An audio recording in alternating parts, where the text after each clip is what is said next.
10 best art museums and churches in Rome. Skip the tourist traps. Michelangelo, Caravaggio, and 10-story murals. Only Rome lets you see them all before dinner. We're counting down 10 art stops every traveler should know, plus the Vatican shortcut that puts you under the Sistine ceiling before the crowds. Save this list and stay to number 1. Number 10. Palazzo Spada. Hidden behind an unassuming facade near Campo de' Fiori, this 16th century palace feels like you've unlocked a private study. Cardinal Spada filled it with Rubens' oil sketches, Tintoretto's glowing Venus and Mars, and a tender Madonna by Artemisia Gentileschi. Paintings you can study from arm's length because almost no one is here. Step outside to Borromini's forced perspective corridor, 8 meters long, yet it looks 30, a Baroque optical trick that still fools the eye. Morning sun slants down the colonnade, perfect for photos and for grasping how architecture can be pure theatre. Number 9. Villa Farnesina. Commissioned by banker Agostino Chigi in 1511, this villa was designed to dazzle popes and princes. Raphael's Triumph of Galatea shows a sea nymph whipped forward by dolphins. Above, the Cupid and Psyche ceiling glows with jewel-toned gods tossing garlands across the room. Baldassare Peruzzi painted trompe-l'oeil loggias that melt the walls into rolling countryside, turning masonry into open air. Quiet weekdays let you linger beneath Raphael's brushwork and imagine Renaissance bankers sealing deals under a sky of painted myth. Number 8. Palazzo Altemps. A Renaissance mansion turned sculpture sanctuary, Altemps proves Rome curated antiquity long before modern museums. Walk frescoed corridors to meet the Ludovisi Gaul, a warrior frozen at the instant he chooses death over capture. The ethereal Ludovisi throne, a relief of Aphrodite emerging from the sea. And an Egyptian collection testifying to Rome's global reach. Soft skylights and generous spacing let you circle every statue like a curator. No glass, no crowds, just marble and time. Number 7. Santa Maria della Vittoria. From the street it looks like any Baroque church, but inside Bernini's Ecstasy of Saint Teresa stages a mystical opera. A hidden skylight pours real daylight onto gilded rays as an angel's arrow hovers near Teresa's heart. The Cornaro family peer from marble balconies, frozen spectators to spiritual rapture. Spend 3 quiet minutes here and learn why contemporaries called Bernini the magician of marble. Number 6. Galleria Doria Pamphilj. Still lived in by its princely owners, this palace glows by candlelight. Velvet corridors hold Titian's Salome swooning with a platter, Caravaggio's lyrical Rest on the Flight into Egypt, and Bruegel's tiny, teeming landscapes.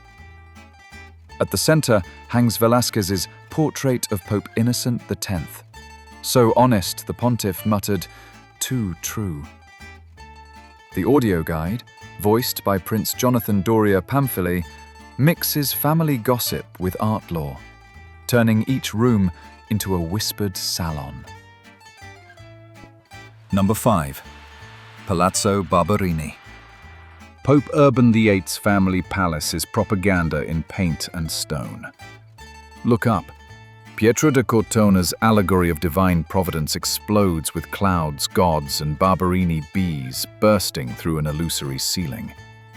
Downstairs, Caravaggio's Judith beheading Holofernes captures the instant of violence, her maid grim, her sword bright, while Raphael's La Fornarina gazes back with lover's secrecy. Don't miss Borromini's corkscrew staircase. Descending its perfect helix feels like stepping inside a seashell. Number 4. Capitoline Museums. Founded in 1471, these twin palaces are the template for every public museum. Marvel at the bronze Marcus Aurelius, saved from the smelter by medieval mistake.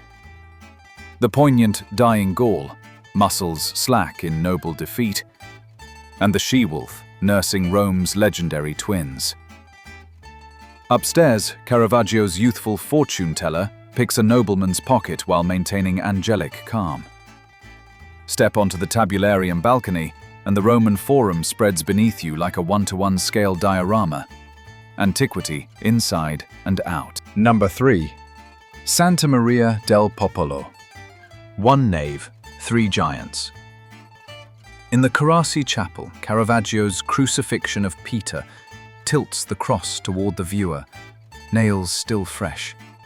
Opposite, Conversion of Paul casts a former persecutor into blinding grace. Raphael designed the adjacent Chigi Chapel, later finished by Bernini, with playful skeletons holding hourglasses, memento mori for Rome's elite. Drop €1 in the lightbox. Watch the canvases ignite and feel Baroque drama snap to life. Number 2. Galleria Borghese. Cardinal Scipione Borghese built this villa as a personal stage for genius. Bernini's Apollo and Daphne captures the split second she sprouts bark. Marble leaves curling delicate as basil. Pluto's fingers press into Proserpina's thigh, stone dimpling like flesh. Caravaggio lines the walls with raw chiaroscuro, from a brooding David to a boy offering fruit with a dare. Timed entry means rooms never feel crowded. Book the 9 a.m. slot and you might stand alone with Daphne as sunrise slants across her marble hair. Honorable mentions. Caravaggio's St. Matthew trilogy in San Luigi dei Francesi, Klimt's shimmering Three Ages of Woman at the National Gallery of Modern Art, and Canova's Herculean marbles in Palazzo Braschi. Add them if time permits. Number 1. Vatican Museums and Sistine Chapel. 4 miles of masterpieces funnel toward the Sistine Chapel, Michelangelo's double triumph. Between 1508 and 1512, he vaulted the ceiling with Genesis scenes, climaxing in The Creation of Adam, that fingertip spark of the Renaissance. Recalled in 1536, he filled the altar wall with the Last Judgment, 300 contorted figures warning of final fate. Book the 8 a.m. prime experience, and guards fast-track you past the tapestry hall and the hand-painted gallery of maps into a chapel that's almost silent. Photos are forbidden only in this room. Everywhere else you can shoot freely. After the chapel, double back for Raphael's radiant school of Athens, the marble Laocoon that shaped Michelangelo's anatomy, and Nero's porphyry bath fit for an emperor. Shoulders and knees covered. Allow about 3 hours for the full circuit. Exit through the tour group door and you step straight into St. Peter's Basilica. No second security check. Immediate access to the soaring nave and Michelangelo's dome. Enjoying Rome roster? Smash that like button so more travelers catch these smart itineraries. Subscribe for weekly best of roundups, off-radar gems, and practical hacks that turn plans into passports. Ring the bell to get the next roster the moment it drops, and tell us in the comments which city, or hidden corner of Rome, you want mapped out next.